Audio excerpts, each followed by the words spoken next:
Le Nouvel Esprit Public, Philippe Meyer, bonjour.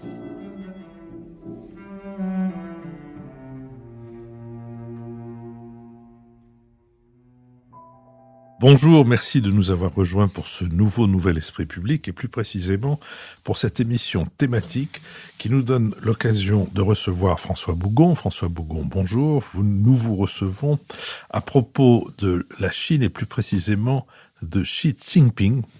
Je viens de faire un effort pour le prononcer comme vous indiquez qu'il faut le faire, mais vous le ferez beaucoup mieux que moi. Car vous avez publié dans les collections Actes Sud, que nous avons eu plusieurs occasions de célébrer ici, vous avez publié un Dans la tête de Xi Jinping. Quand je dis nous, c'est Lucille Schmidt, membre du comité de rédaction de la revue Esprit, et Nicolas Bavrez, avocat et essayiste. François Bougon, vous êtes journaliste, vous êtes spécialiste de la Chine, vous avez été correspondant de l'AFP à Pékin entre 2005 et 2010 et vous êtes désormais responsable du service international de Mediapart. Vous avez publié en 2017, je l'ai dit, Dans la tête de Xi Jinping, aux éditions Solin et Actes Sud. Dans ce livre, vous ambitionnez de dresser un panorama des influences intellectuelles du président chinois et vous expliquez l'idéologie et la vision de l'histoire sur lesquelles s'appuie celui qui est devenu secrétaire général du Parti communiste chinois en 2012, puis président de la République populaire de Chine en 2013. Xi Jinping a des sources d'inspiration variées qui englobent l'ensemble de la tradition chinoise. Il ne rejette pas l'héritage maoïste, en dépit du rapport ambivalent de sa famille avec le grand timonier et sa politique. Son père a combattu aux côtés de Mao avant d'être exclu du parti en 1962 et Xi Jinping lui-même a fait partie des cohortes de jeunes instruits, comme on disait à l'époque, envoyés à la campagne pendant la révolution culturelle pour y être rééduqués par le travail et par les paysans. Vous expliquez, François Bougon, que le président chinois n'en a pas moins conscience du rôle fondateur de Mao dans l'histoire de la République populaire de Chine et qu'il estime que toute critique à l'égard du grand timonier risque d'affaiblir le régime. Le président chinois se distingue de ses prédécesseurs en accordant une place importante dans sa pensée à l'histoire longue de la Chine, là où les dirigeants communistes insistaient sur la rupture qu'a représentée la révolution de 1949, Xi Jinping exalte une civilisation chinoise millénaire. Cela se traduit dans les références mobilisées par le régime. Les entretiens de Confucius ont supplanté le petit livre rouge et Xi Jinping convoque volontiers des écoles de pensée des 4e et 3e siècles avant notre ère, comme le taoïsme et le légisme. Pour asseoir le pouvoir du Parti communiste, son secrétaire général promeut un rêve chinois qui, contrairement au rêve américain, repose sur plus de 2000 ans d'histoire. Il réconcilie ainsi ce que vous appelez le roman national maoïste avec l'histoire impériale de la Chine. Cette lecture de l'histoire est strictement encadrée contre les tenants de ce que Xi Jinping appelle le nihilisme historique. Ce récit qui insiste sur le particularisme chinois permet aussi à Xi Jinping de marquer l'opposition de la Chine à l'Occident. Il répudie la démocratie constitutionnelle occidentale, les valeurs universelles, la société civile, le néolibéralisme ou encore le journalisme à l'occidental. Il parle désormais de solutions chinoises face aux défis de la globalisation et aux défauts du système démocratique. Votre livre, paru en 2017, se concluait par une interrogation sur l'émergence d'un éventuel chiisme, soit une pensée propre de Xi Jinping, qui donnerait une nouvelle orientation au régime. Depuis, Xi Jinping, comme tous ses prédécesseurs, a inscrit sa pensée sur le socialisme à la chinoise de la nouvelle ère dans la charte du parti. Pour introduire notre conversation, je voudrais donc vous demander, François Bougon, quelle réponse vous apporteriez aujourd'hui à cette question de l'émergence d'une pensée propre de Xi Jinping? Depuis la parution du livre, il y a beaucoup d'événements se sont produits, mais il y a une chose qui est restée, à mon sens, la même et qui est dans le livre, c'est-à-dire que la pensée, elle était là. Enfin, c'est ce que j'ai essayé de définir. Pour moi, Xi Jinping, pour résumer, c'est l'homme de la synthèse, en fait. C'est la synthèse à la fois de la culture traditionnelle chinoise et puis de l'histoire communiste, avec cette idée que le parti est au centre de tout et que le parti a eu cette mission de faire en sorte que la Chine redevienne un grand pays. Et dans ce sens-là, le chiisme, alors le chiisme n'existe pas en fait, enfin, au sens strict du terme, on pouvait parler de pensée Mao Tse-tung. Alors, il y a la pensée stricto sensu, c'est la pensée Xi Jinping sur le socialisme chinois de la nouvelle ère. Et donc, qu'est-ce que ça veut dire exactement ? Ça peut paraître très jargonesque, ça l'est, mais en fait, le socialisme, alors on dit socialisme chinois ou le socialisme à caractéristiques chinoises, c'est en gros, c'est l'héritage de Deng Xiaoping. Et le socialisme chinois de la nouvelle ère, c'est l'ère de Xi Jinping, en fait. Et donc, Xi Jinping, c'est quoi son rôle aujourd'hui ? C'est d'essayer d'avoir un parti unifié pour mener un certain nombre de réformes, et en particulier des réformes économiques qui vont être assez dures dans les années à venir. Et puis en particulier parce qu'on l'a vu récemment, et on le voit encore en ce moment par rapport au Covid, en fait. Donc, je dirais que le plus dur est à venir pour lui. Il a réussi à implanter son pouvoir, à s'imposer, à sécuriser, stabiliser son pouvoir. Mais il y a énormément de défis qui vont venir pour son 3e mandat, puisqu'il a mis fin à la limite des mandats présidentiels. Donc aujourd'hui, pour le 20e congrès qui va avoir lieu à l'automne prochain, le 20e, il va pouvoir être consacré pour un nouveau mandat, et donc pour un certain nombre de défis qu'on pourra développer plus tard. Nicolas Bavrez. 2 questions. C'est l'homme de la synthèse, mais est-ce que ça n'est pas quand même aussi l'homme de la rupture avec l'ère Deng Xiaoping, pour les raisons qu'on a indiquées ? C'est-à-dire que d'abord, il y avait cette idée de laisser assez largement l'économie se développer. Or, on a aujourd'hui une reprise en main idéologique des entreprises, notamment sur le front de l'éducation, de la technologie, de la finance. Ensuite, à travers précisément la Covid, cette stratégie zéro Covid, on voit aujourd'hui qu'il y a 350 millions de personnes qui sont confinées en Chine. Et là encore, on a l'impression qu'on est revenu à un système qui est beaucoup plus dur de contrôle de la société, avec l'utilisation des nouvelles technologies. Et puis enfin, avec l'idée de Deng, c'était que la Chine progressait, avançait, masquée, avec une très grande prudence sur le plan international. Et on a vu une affirmation spectaculaire de la Chine, donc la reprise en main de Hong Kong, les ambitions affirmées sur Taïwan, la poursuite de l'annexion de la mer de Chine, la conclusion d'un pacte le 4 février avec la Russie de Vladimir Poutine à la veille de l'invasion de l'Ukraine. Donc, est-ce qu'il n'y a pas là vraiment une rupture ? Et ma deuxième question sera beaucoup plus brève.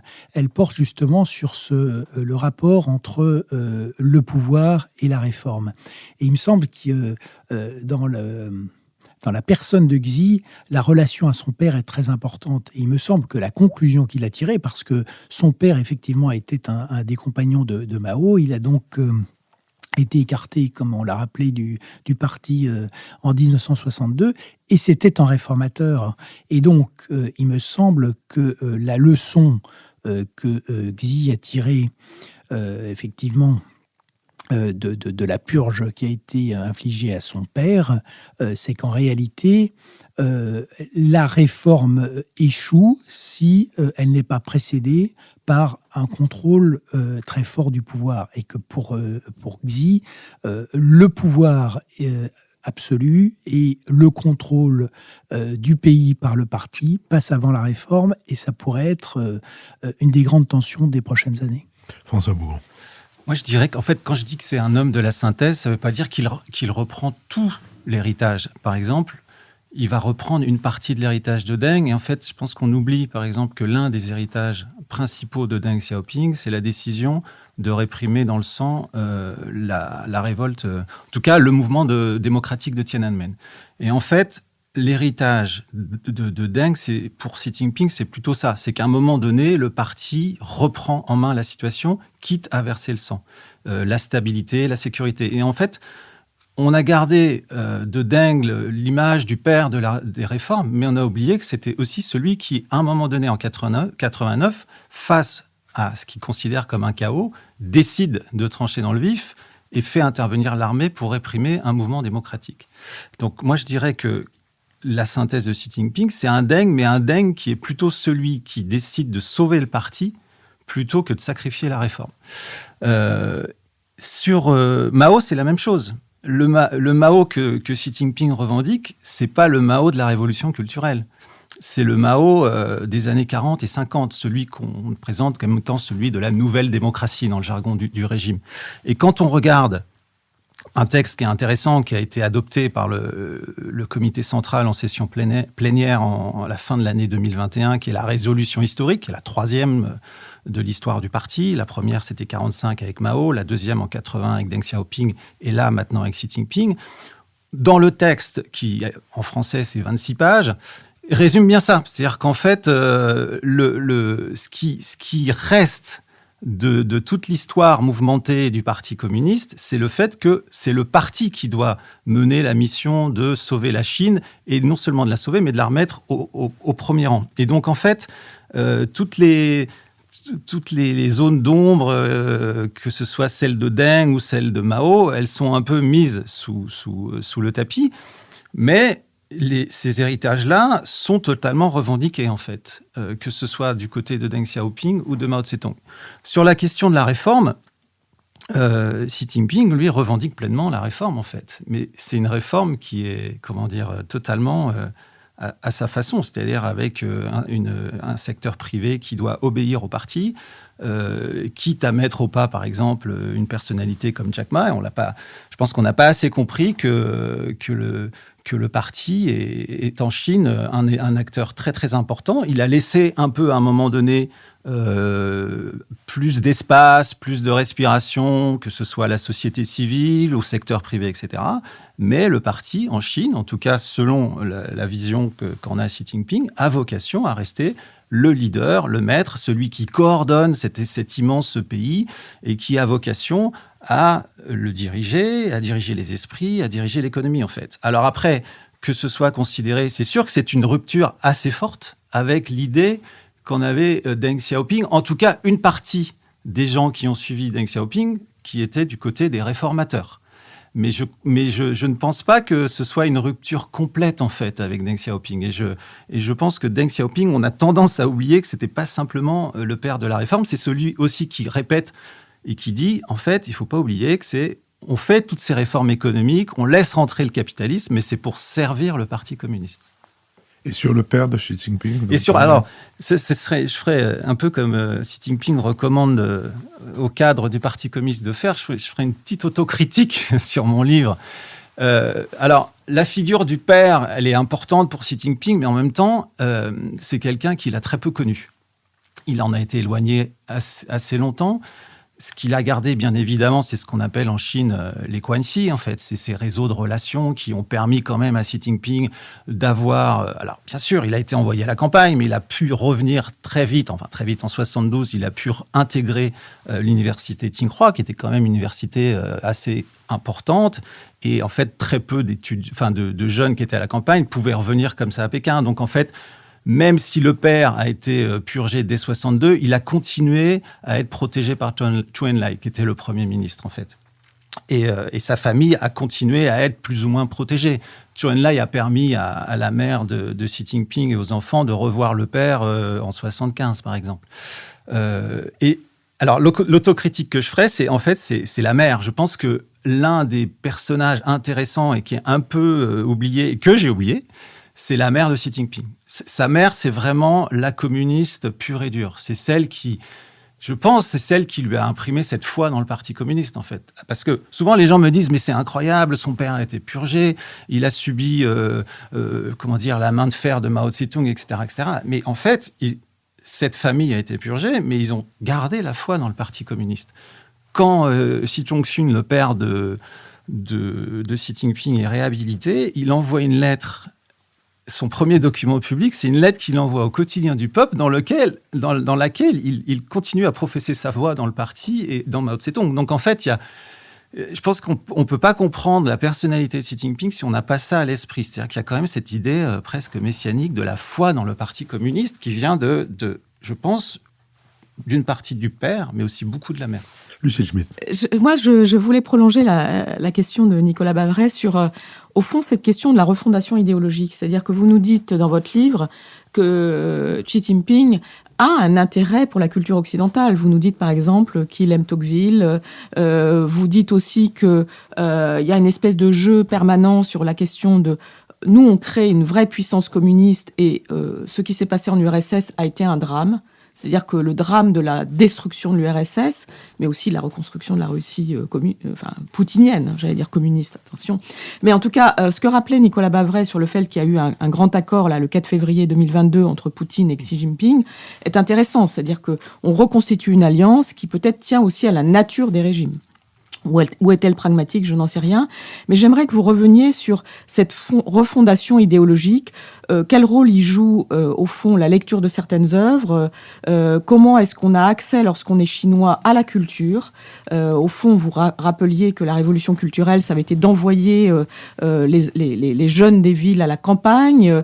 Et là, on voit bien que, malgré tout, il y a accès à certaines œuvres. C'est-à-dire que Xi Jinping souhaite qu'au fond, on connaisse des œuvres qui sont peut-être des œuvres immémoriales, qu'il y ait une forme de substrat idéologique aujourd'hui pour construire un mode de régime. Et ça, c'est quelque chose d'original, me semble-t-il, dans un moment où on pourrait considérer que ce qui est important, c'est l'économie, c'est le fait de réduire les droits humains. Mais là, il y a un substrat idéologique et j'aimerais vous entendre là-dessus. C'est un sujet très complexe parce que... Alors, sur l'idéologie, je pense qu'il s'inscrit aussi dans une tradition. C'est-à-dire qu'en fait, à partir, c'est ce que j'essaye d'expliquer dans un autre livre que j'ai écrit par la suite, qui s'appelait « La Chine sous contrôle », c'est que après la répression de Tiananmen, le régime a eu besoin de refonder une légitimité, en fait. Et donc, cette légitimité, elle s'est fondée en particulier sur l'éloge de courants qui étaient assez forts dans les années 80, qui s'appelait le néo-autoritarisme. Et l'un des représentants de ce courant de pensée, c'est quelqu'un qui est aujourd'hui l'un des 7 membres du comité permanent du bureau politique, donc le cœur du pouvoir en Chine, qui s'appelle Wang Runing, qui lui est un intellectuel. Il était professeur à l'université Fudan de Shanghai. Il a travaillé sur Jean Bodin, sur la souveraineté, etc. Et lui, son idée, c'est que un pays, il y a énormément, il brasse énormément d'idées, mais en gros, c'est l'idée de la main de fer, du néo-autoritarisme, des valeurs culturelles très importantes. Les pays qui se tiennent ont des valeurs culturelles unifiées, en fait. Et donc, Xi Jinping s'inscrit dans cette lui, il est issu de cette réflexion sur cette nouvelle légitimité. Et en gros, ça passe par un néo-autoritarisme chinois qui explique notamment la récupération des valeurs traditionnelles. C'est-à-dire, on a 5000 ans d'histoire, on est les héritiers des empereurs, on est légitime, en fait. Nous, on est issu de ça. On est issu à la fois des empereurs, mais aussi on est issu du mouvement du 4 mai 1919, qui est le début du nationalisme chinois. Donc, il y a le Parti communiste est né de ça, le Kuomintang, le Parti nationaliste est né de ça, etc. Et donc, Xi Jinping, il vient de cette matrice-là. Et d'ailleurs, la présence de Wang Runing nous permet aussi de comprendre un peu plus ça. Après, sur l'idéologie, ce qui est intéressant, alors après, moi, j'essaie de réfléchir. Vous savez, en chinois, les Chinois utilisent beaucoup des proverbes en 4 caractères pour essayer de définir à un moment donné des situations. Donc, il y a un proverbe très, très connu en chinois c'est « Mang Zhen Mo Xiang ». Et « Mang Zhen Mo Xiang », c'est les Chinois, c'est les aveugles touchent l'éléphant. Donc, vous avez un aveugle qui va toucher la trompe, qui va dire « Ah, en fait, l'éléphant, c'est un tuyau. Il va toucher le ventre, va dire « C'est un ballon. La queue, c'est une corde. » Moi, en tant qu'analyste de la Chine, je suis conscient de mes peu de capacités, de mes limites. Donc, j'essaye de me plonger dans plein de chercheurs. Et notamment, il y en a un qui je trouve intéressant récemment, qui s'appelle Damien Ma, qui est américain, et qui, lui, développe une pensée... Alors, vous allez comprendre pourquoi je viens. Voilà, je fais comme les Chinois, je fais des circonvolutions.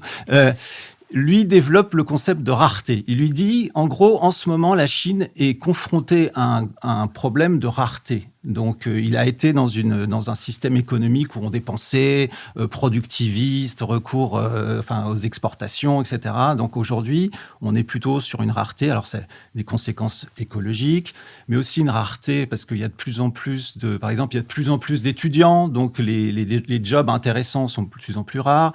Les logements sont de plus en plus rares. Mais l'idéologie aussi est de plus en plus rare. Et donc, en fait, face à tous ces défis-là, ce qu'il explique, Damien Ma, et je trouve que sa réflexion peut être intéressante, c'est qu'il dit, face à ces défis-là, par exemple, on n'a plus le PNB, la croissance, etc., pour les gouvernements locaux. Les promoteurs immobiliers peuvent plus en mettre plein les poches. Donc, qu'est-ce qu'on a face à ça? Quel est le discours qu'on peut développer en tant qu'homme politique? Et donc, d'où l'accent sur l'idéologie. Et ça, on peut pas...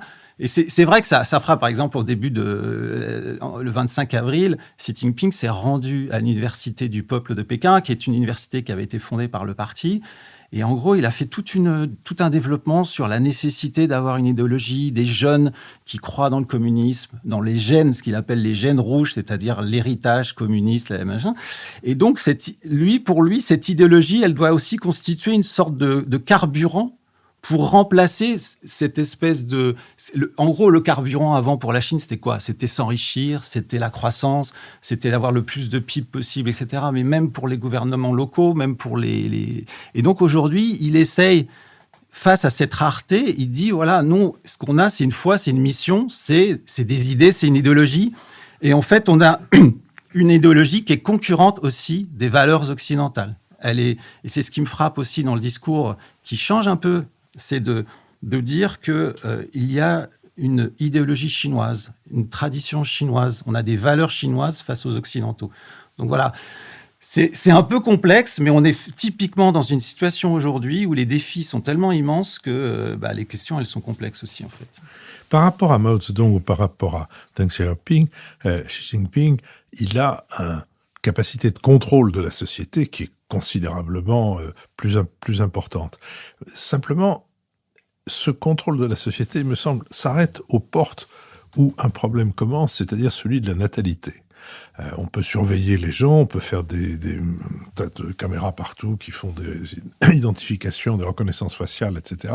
Mais on ne peut pas pénétrer dans leur chambre à coucher pour les inciter à se reproduire. Or, le déficit démographique de la Chine va être considérable dans les années qui viennent. Est-ce qu'il aborde ce problème et qu'est-ce qu'il a comme, je dirais, possibilité d'incitation? Parce que en matière de natalité, il n'y a que l'incitation qui marche. C'est typiquement le genre de problème pratique auquel Xi Jinping est confronté. Et en fait, la réponse pour l'heure, elle est encore embryonnaire, je dirais, parce que ils ont décidé d'arrêter le contrôle des naissances, mais les coûts sont tellement élevés dans les grandes villes, par exemple, de l'accès au logement. Vous avez un système encore de santé, de pension, de retraite qui n'est pas assez développé. Donc, en fait, vous avez des gens qui vont plutôt mettre l'argent de côté plutôt que dépenser. En gros, le grand défi aussi de la Chine, c'est de passer d'une économie de production à une économie de consommation.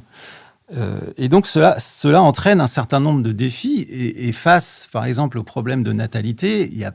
Enfin, pour l'instant, Xi Jinping n'a guère de réponse à apporter. Alors, en même temps, les défis sont gigantesques. Il faudrait... alors, en tout cas, sur le papier, c'est marqué. Enfin, en tout cas, c'était dans le 14e plan. Le fait, par exemple, de développer les secteurs de la santé, les retraites, en gros, le bien-être des habitants. Nicolas Bavrez. Il y a un grand paradoxe de cette année 2022, c'est que ça doit être l'année du triomphe de Xi Jinping, effectivement, avec son 3e mandat. Donc, une exception, une rupture considérable avec les principes définis par Deng. Et on l'a dit, c'est l'année en même temps où la natalité s'effondre.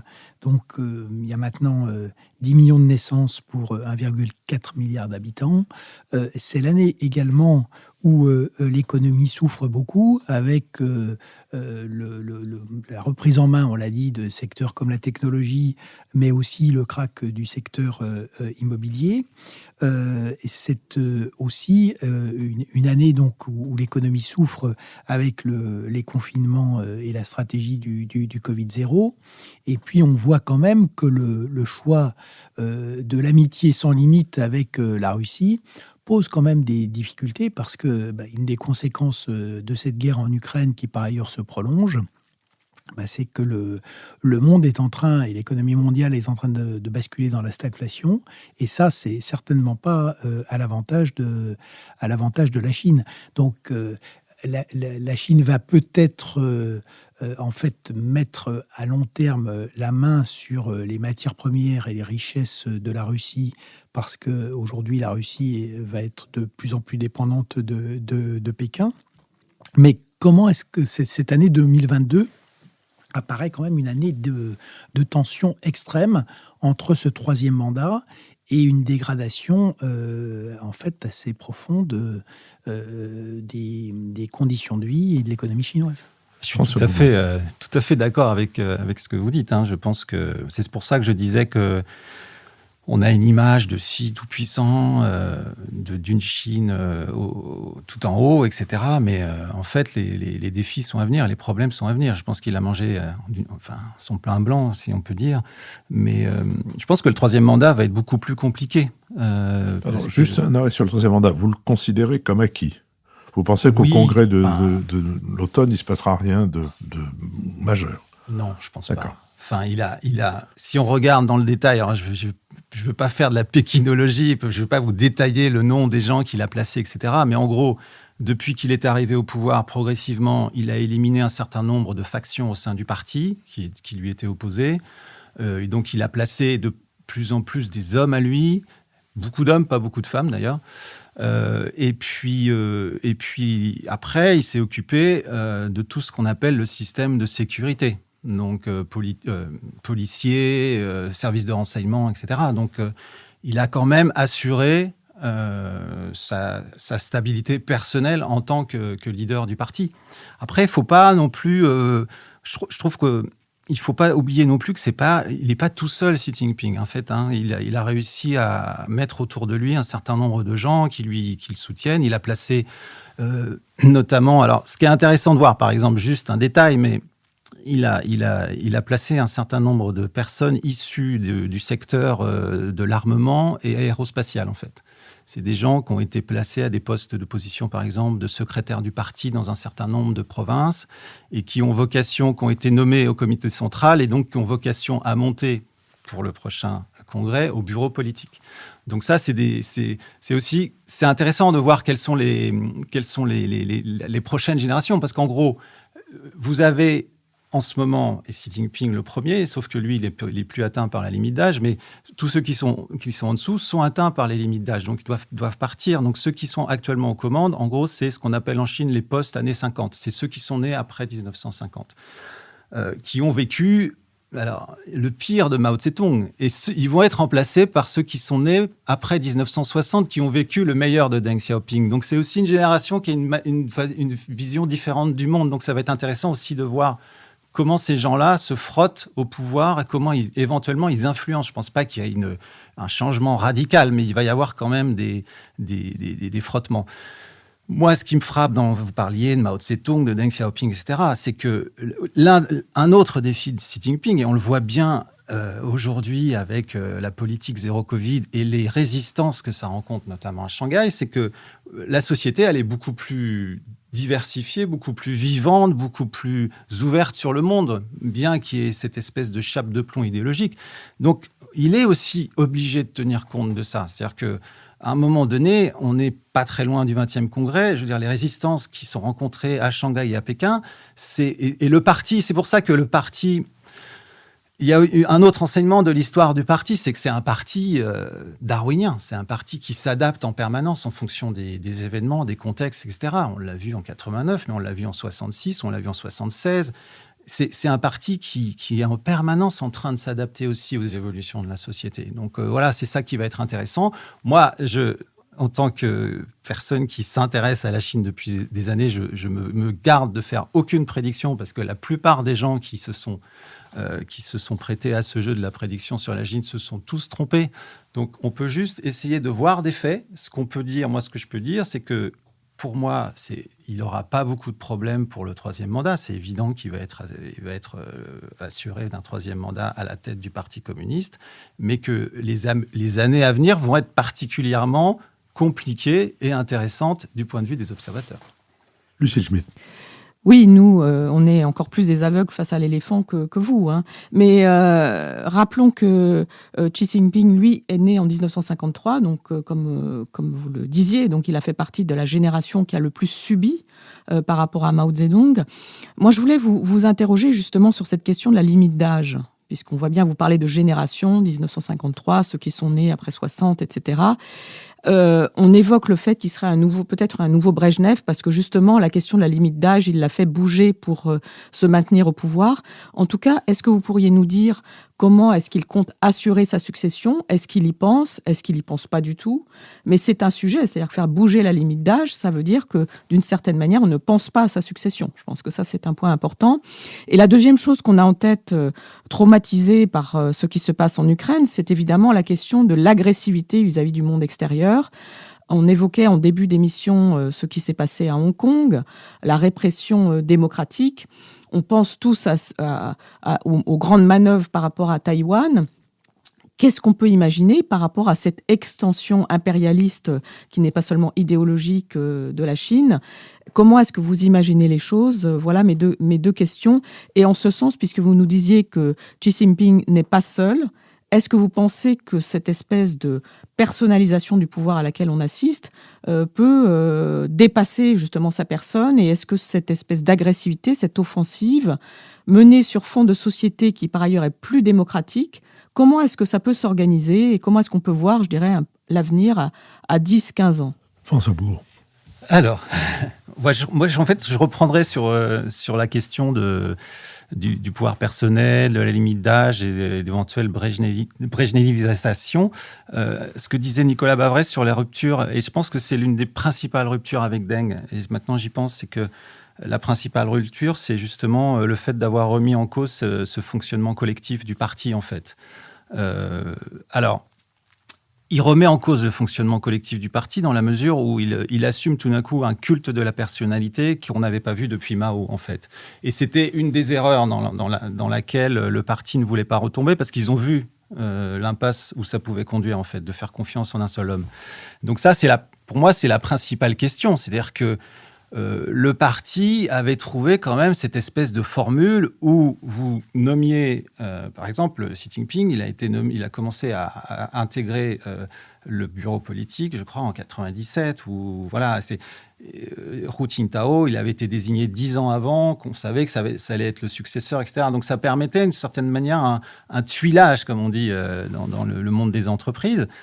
Là, aujourd'hui, personne ne sait, en fait. Et en fait, ça introduit quand même dans le parti, dans cette vaste organisation qu'est le parti, un certain nombre d'inquiétudes, en fait, et puis d'instabilité. Donc, à terme, c'est sûr que ça peut poser des questions d'instabilité, surtout qu'il n'est pas immortel. Donc, cette question, elle va se poser, et à chaque fois que...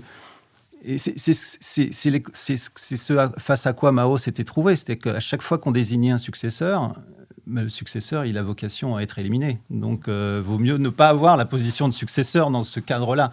Mais c'est sûr que ça introduit un élément d'instabilité. On pourrait trouver En tout cas, le successeur, contrairement à ce qui s'était passé dans les périodes précédentes, n'a jamais été désigné jusqu'à présent. On parlait de gens de la 6e génération comme Chun Min-er ou des gens comme ça. Pour l'instant, plus rien ne se dégage. Donc ça, pour moi, c'est sûr que c'est un élément d'instabilité. Après, sur le reste, c'est sûr, plus grande agressivité. Moi, je dirais qu'on est encore... Bien sûr alors, je pense que la Chine est dans une situation où elle est capable aujourd'hui de faire porter sa voix, comme ils disent, le droit à la parole, le droit au discours, etc. Donc ça, c'est sûr. Mais je pense qu'on est dans une situation où, justement, en raison de la crise en Ukraine, je pense et en raison, je pense aussi de la proximité du 20e congrès, je pense que Xi Jinping a décidé aussi de mettre un peu le frein sur cette agressivité diplomatique. C'est vrai qu'on voit moins les diplomates chinois tout feu, tout flamme. Sur l'entourage proche, Alors, Hong Kong, c'est vraiment particulier parce que Hong Kong est considéré comme faisant partie de la Chine. Et donc là, il y a eu une remise au pas radicale de Hong Kong, Sur le reste, je ne pense pas qu'il y ait de volonté impérialiste à part Taïwan, mais sur le reste, peut-être plus sur l'entourage proche, sur la mer de Chine du Sud, mais pas au-delà. Je ne pense pas qu'il y ait une vocation de la Chine à s'assumer comme étant le leader du monde. Ils ont déjà beaucoup de problèmes à régler en intérieur. Après, c'est vrai qu'il y a une politique sur le voisinage proche où on considère qu'ils ont une vocation quand même à régler pas mal de choses. Il faut regarder l'Asie du Sud-Est, le Cambodge et la Thaïlande sont aujourd'hui sous influence chinoise totale, mais c'est des questions de sécurité, de stabilité pour le pays en fait. Nicolas Bavrez. Deux questions sur d'abord la résolution historique. C'est vrai qu'elle a fait mention de Hu Jintao, alors que beaucoup pensaient que pour Xi, la priorité, c'est d'avoir les trois moments que vous avez rappelés, donc le moment Mao, le moment Deng. Et est-ce que vous considérez que cette mention de Hu Jintao montre qu'il continue à y avoir dans le système du pouvoir du Parti communiste un certain nombre de forces qui sont, sans être des contre-pouvoirs, mais en tout cas des forces de résistance à ce pouvoir absolu de Xi. Et la deuxième question, elle porte effectivement sur le culte de la personnalité et le pouvoir personnel et absolu. Est-ce qu'on n'a pas une démonstration de l'impasse avec cette stratégie zéro Covid? Parce que on ne voit pas comment en sortir avec donc un virus qui est en train de passer à l'état endémique, une population chinoise qui a donc été vaccinée avec un vaccin qui est assez largement inefficace, et en plus le choix extrêmement paradoxal de ne pas vacciner les personnes âgées qui sont les plus vulnérables. Donc est-ce qu'on n'a pas là quand même la démonstration d'une impasse de ce pouvoir personnel et absolu? François Bougon.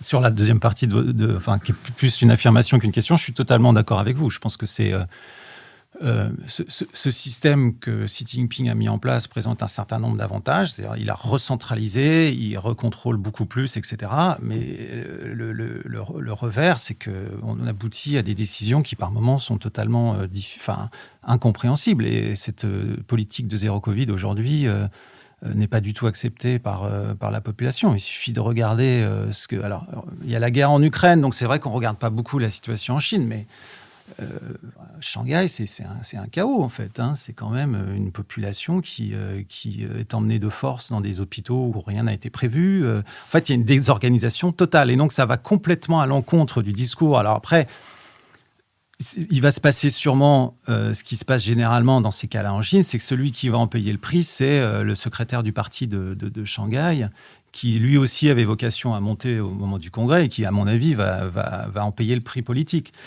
Donc ça va être les cadres intermédiaires qui vont être la victime de cette politique. C'est toujours facile, en fait, pour le centre, pour l'empereur, de dire que la faute, c'est ceux qui étaient sur le terrain. Donc il y aura sûrement une reprise en main de Shanghai, en fait. Mais ça montre, c'est vrai, les limites de cette politique de recentralisation du pouvoir et ce manque de respiration des provinces et des villes, en fait. Sur votre autre question, c'était sur le parti. Oui, évidemment. Alors après, vous avez plein de voix différentes. Alors, si vous écoutez Tsai Xia, qui est une ancienne professeure de l'école du parti, l'école centrale du parti, qui est aujourd'hui en exil aux États-Unis, elle considère qu'il y a 60 à 70% des membres du parti qui sont plutôt pour des orientations dites libérales, c'est-à-dire plus d'ouverture au monde, plus de développement économique, etc., mais qu'aujourd'hui, ils sont dans l'incapacité de s'exprimer parce que c'est beaucoup trop dangereux. Donc, alors, c'est vrai qu'à l'heure actuelle, c'est ce que je disais tout à l'heure, c'est que Xi Jinping a tellement maîtrisé la situation, il a tellement fait peur avec la campagne anticorruption, avec la maîtrise des systèmes de sécurité, de police, etc., que vous avez très très peu de voix dissonantes au sein du parti, mais elles existent sûrement. Mais elles n'existent pas au point de le remettre complètement en cause pour l'instant.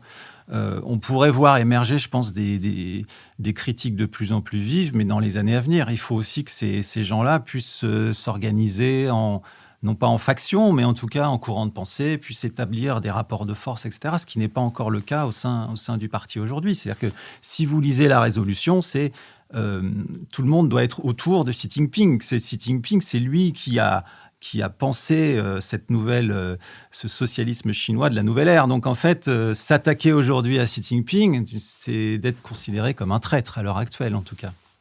Dans les choses qui ont changé de manière spectaculaire en Chine, il y a l'importance de l'économie, qu'elle soit au service du parti ou qu'elle soit au service de ceux qui en profitent. Et puis il y a pas seulement l'ouverture sur le monde, mais il y a la connaissance du monde. C'est-à-dire que les Chinois se sont mis à voyager, et pas qu'un peu, si je puis dire. Ça me conduit à une question dont je n'ai pas trouvé la réponse, sauf quelques petites traces dans votre livre, qui est: quels sont les rapports personnels de Xi Jinping avec l'Occident ? En fait, il en a une vision quand même. C'est toute cette génération, elle a vécu dans une Chine assez isolée, la Chine maoïste. La première fois qu'il voyage, c'est aux États-Unis dans les années 82 comme cadre local. Il va dans l'Iowa. Et tout ça, aujourd'hui, est mis en scène, par exemple, par la propagande, pour dire à quel point il s'entendait bien avec les Américains, la famille. Quand il est reparti quand il fait des visites aux États-Unis, de temps en temps, il visite cette famille avec laquelle il a gardé des contacts. Sa fille a étudié à Harvard. Mais dans le fond, c'est quand même quelqu'un qui a une vision plutôt anti-occidentale, en fait. En tout cas, dans la manière dont il a de développer toute sa pensée, toute son idéologie, est fondée quand même sur le refus des valeurs universelles. Wang Huning, dont je vous parlais tout à l'heure, cette espèce de grand idéologue du parti qui est aujourd'hui parmi les 7 du comité permanent du bureau politique, se rend aux États-Unis en 89 et il édite un livre en 91, 2 ans plus tard, sur ce qu'il a vu. Et ça s'appelle « Les États-Unis contre les États-Unis ». Et en gros, tout son livre, et c'est très actuel, ça irrigue aujourd'hui tout le discours chinois, tout son livre consiste à dire « Je suis allé aux États-Unis ». Alors à l'époque, c'était... les États-Unis, pour les Chinois, c'était quand même... c'était le grand pays, la grande puissance, etc. Et lui, il dit « Non, mais regardez, moi j'ai vu des gens qui dorment dans la rue, j'ai vu des antagonismes raciaux, j'ai vu des inégalités de revenus, etc. etc. » Donc, on voit bien presque l'archéologie du discours qui est mise en place aujourd'hui par les Chinois pour discréditer, par exemple, les États-Unis, en fait. Les États-Unis, avant, pour les étudiants, c'était le rêve. Aujourd'hui, de moins en moins, en fait. Les Chinois ont pris... C'est ce que Xi Jinping appelle la confiance culturelle, en fait. La Wenhua Zhexing, c'est cette confiance culturelle qu'ont les Chinois, que leur ont permis la croissance économique, leur place dans le monde. Donc, c'est ce rapport avec l'Occident, il est quand même assez particulier. C'est parce qu'il est à la fois très offensif, mais en même temps, vous allez me dire, il envoie sa fille étudier à Harvard. Mais c'est aussi parce qu'il y a quand même l'idée chez les Chinois que Harvard, c'est le top. Et en fait, quand on est chinois et qu'on est en haut du pouvoir ou qu'on a beaucoup d'argent, on veut le meilleur. Et donc, pour l'heure, c'est ça le meilleur. Donc, il n'y a pas de contradiction. Souvent, les gens me disent, mais je ne comprends pas pourquoi ils critiquent l'Occident. Mais non, c'est juste un truc très pragmatique peut-être pas des nouveaux riches chinois, mais en tout cas, ils veulent le meilleur pour leurs enfants. Donc, le meilleur, alors, quand il l'a envoyé, c'était Harvard, donc il l'a envoyé à Harvard. Mais c'est pas pour ça qu'il est pro-américain. Vous voulez dire qu'un jour, ils ont dans l'idée, ou les Chinois ont dans l'idée, ou les dirigeants du Parti communiste ont dans l'idée qu'un jour, le Harvard mondial sera l'université de Pékin, à force d'avoir fréquenté C'est ce que Xi Jinping a dit lors de sa visite lundi 25 avril, quand il est allé à l'université du peuple à Pékin. Il a dit la Chine doit constituer des universités de classe mondiale qui n'ont rien à voir avec l'étranger, qui n'ont pas à être influencées par l'étranger, qui sont chinoises. Lucie Schmitt. Oui, je trouve que dans le prolongement de cette question de Philippe Meyer, on se demande, par rapport à cette confiance culturelle, comment le nationalisme de Xi Jinping, en fait, se répercute au sein de la société. Et depuis le début de l'émission, on parle beaucoup du Parti communiste chinois. Moi, je voulais vous demander, en dehors du fait qu'il est organisé, qu'il y a des congrès, qu'il y a une personnalisation du pouvoir, quelle est la relation de ce parti à la société chinoise ? C'est-à-dire que, on peut dire que c'est un parti-société ? Est-ce qu'on peut dire que donc ça reste un parti qui irrigue profondément la société ? Ou est-ce que la question de l'interaction entre ce parti et la société est une question mouvante. Et comment est-ce que Xi Jinping peut justement anticiper là-dessus ? On a du mal, en fait, de loin, comme ça, à voir vraiment comment cette société chinoise gère la ligne de tension entre le fait d'être nationaliste chinois, fier de la puissance chinoise, et d'aspirer à plus de liberté. Et comment est-ce que Xi Jinping peut justement tenir compte de ça dans sa stratégie politique ? François Bougon. Ça, c'est toute la question. Moi, c'est une question qui m'obsède. Alors, le problème, c'est que je ne suis pas sur place, donc c'est difficile. Enfin, c'est compliqué pour moi de répondre à ces questions. Mais ce qui est sûr, c'est que la société chinoise, elle est... Comment dire ? C'est ce que je voulais dire tout à l'heure. C'est pas la société de Mao Tse-tung. C'est-à-dire que vous n'avez pas des gens qui ont le cerveau lavé. Le nationalisme que revendique Xi Jinping, il est en résonance aussi avec une forme de nationalisme populaire très très fort en Chine. C'est-à-dire que quand vous avez vécu en Chine, moi j'ai vécu en Chine entre 2005 et 2010, qui est pour moi à l'époque, à partir de 2008 en fait, on sent que ça bascule. C'est-à-dire que moi j'ai vécu la première fois que j'y suis allé, c'était en 87. Et donc j'ai bien vu cette évolution. C'est-à-dire qu'aujourd'hui vous avez des Chinois qui sont fiers d'être Chinois. Qui n'ont plus honte d'être chinois, qui revendiquent le fait d'être chinois, face à des Américains, face à des Français qui sont prêts à vous dire qu'ils ne veulent plus recevoir de leçons, en fait. Donc ce nationalisme-là, il est fort. Après, c'est pas forcément le même nationalisme que Xi Jinping dans son idéologie, etc. Mais c'est un nationalisme populaire. Et c'est là-dessus qu'il joue aussi, Xi Jinping. Xi Jinping joue aussi sur un autre. Et quand vous me parlez du Parti communiste chinois, le parti, il est partout en Chine. C'est cette vision qu'on a eu du mal à comprendre en France, où on a longtemps essayé d'avoir des grilles de lecture de la Chine par rapport à l'Union soviétique. C'est toute la différence. C'est quand je vous disais que le parti s'adapte, c'est parce que le parti, il a des relais dans la société, il a des comités dans les entreprises. Vous ne pouvez rien faire sans le parti. Vous ne pouvez pas faire de business sans le parti. Je vous conseille de lire un livre qui vient de paraître de Desmond Chum, qui est un chef d'entreprise qui a fait fortune dans l'immobilier en Chine, qui aujourd'hui vit à Oxford, qui s'appelle La Roulette Rouge. Alors lui, il parle de l'époque Hu Jintao, mais il montre bien que vous ne pouvez pas faire de business, pas d'économie. Tout passe par le parti, en fait. Il est très, très fort et c'est à des multiples niveaux, en fait. Et donc...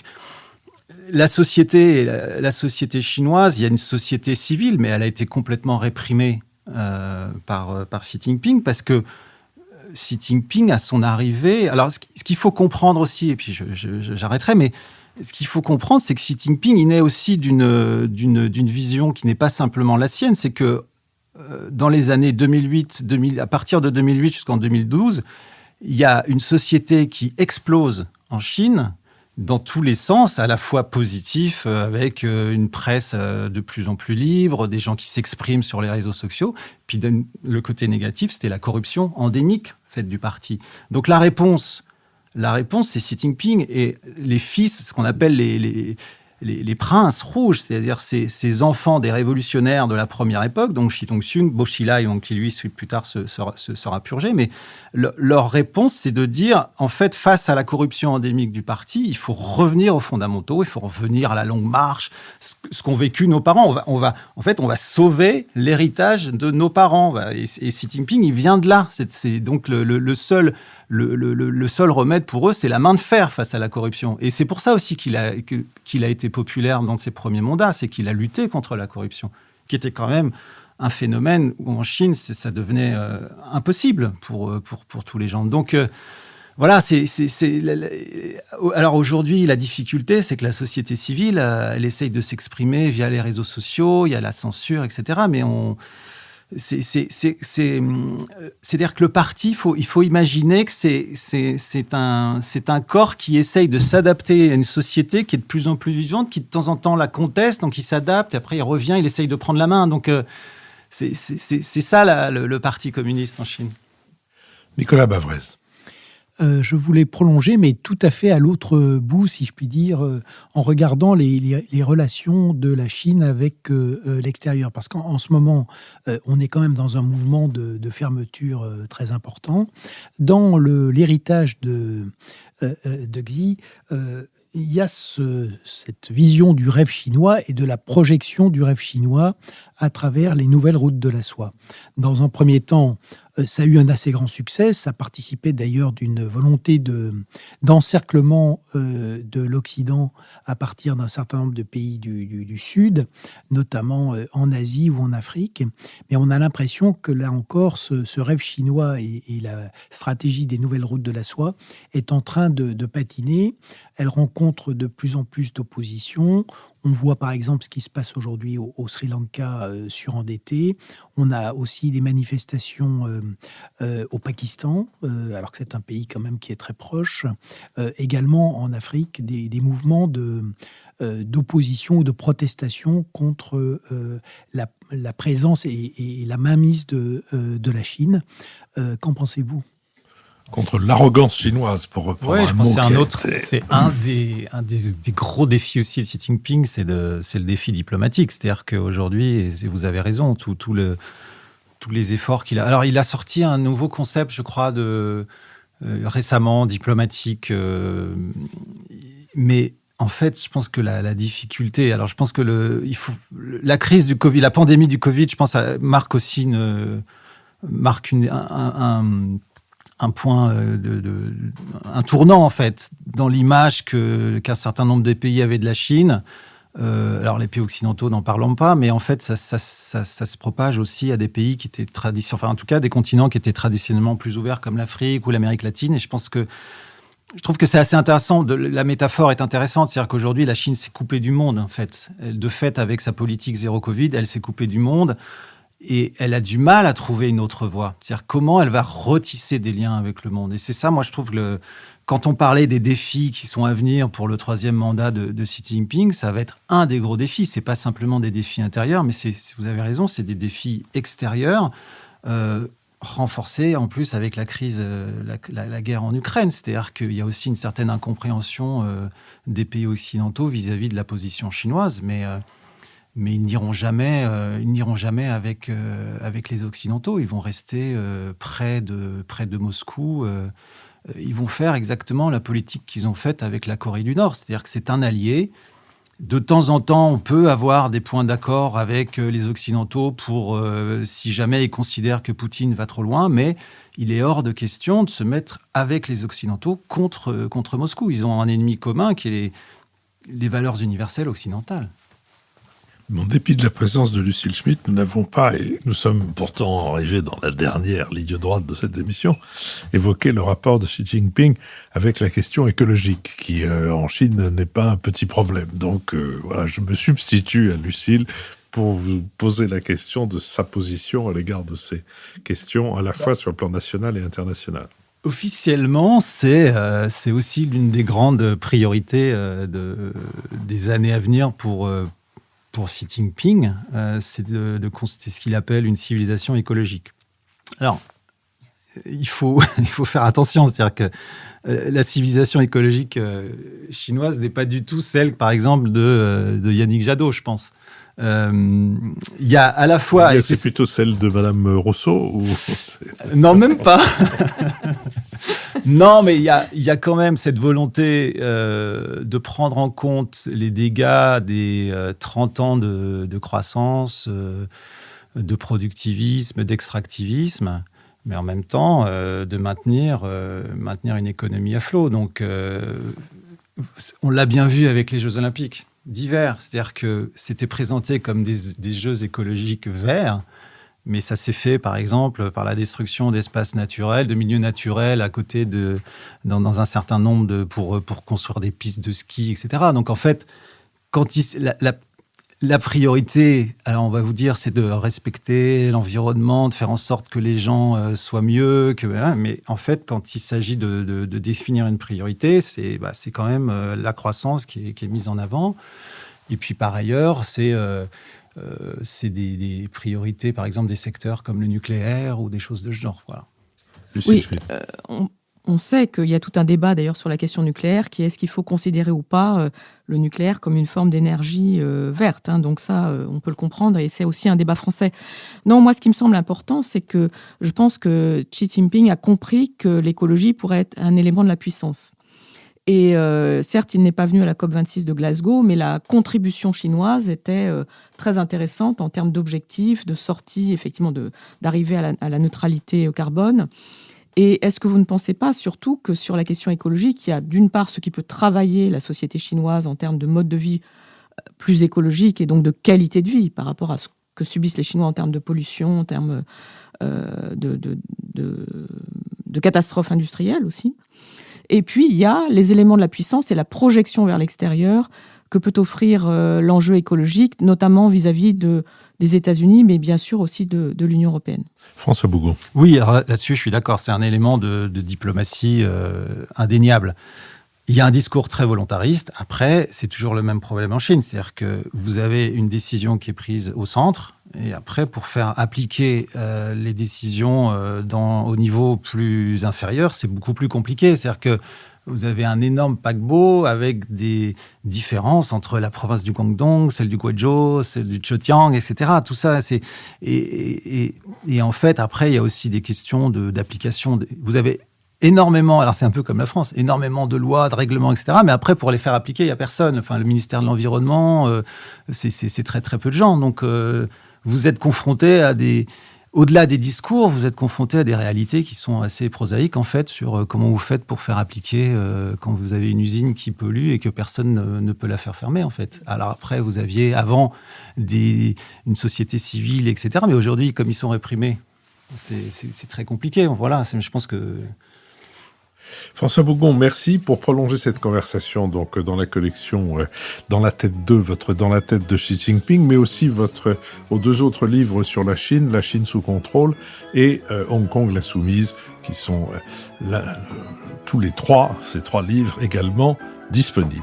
Merci à Martin Bernier avec qui cette émission a été préparée, Benoît Carré qui va en assurer le compendium. Et également, merci à Nicolas Tourneau qui assure la vitalité de notre site, tandis qu'Olivier Magloire veille à nos plateformes de financement, que Julien Neuville et Nouvelles Écoutes nous produisent, et Adrien Beccaria pour le studio L'Arrière-Boutique a enregistré cette conversation. Je vous donne rendez-vous dimanche prochain pour la mise en ligne d'une autre de nos émissions thématiques.